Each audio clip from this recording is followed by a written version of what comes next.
John 17 verse 4. On earth, I have given you glory by finishing the work you gave me to do.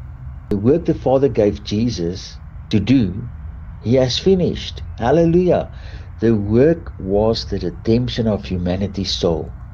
The work is finished. Humanity is saved.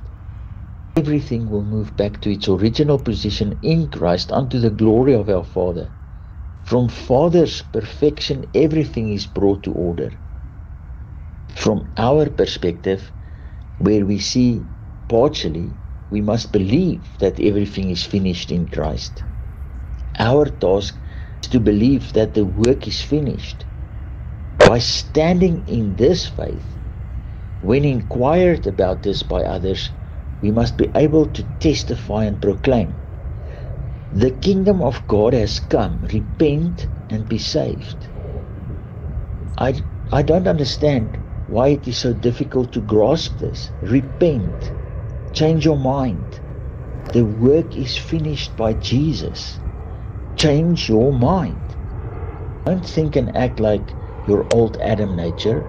Think and act like the Christ nature in you by listening to the Holy Spirit.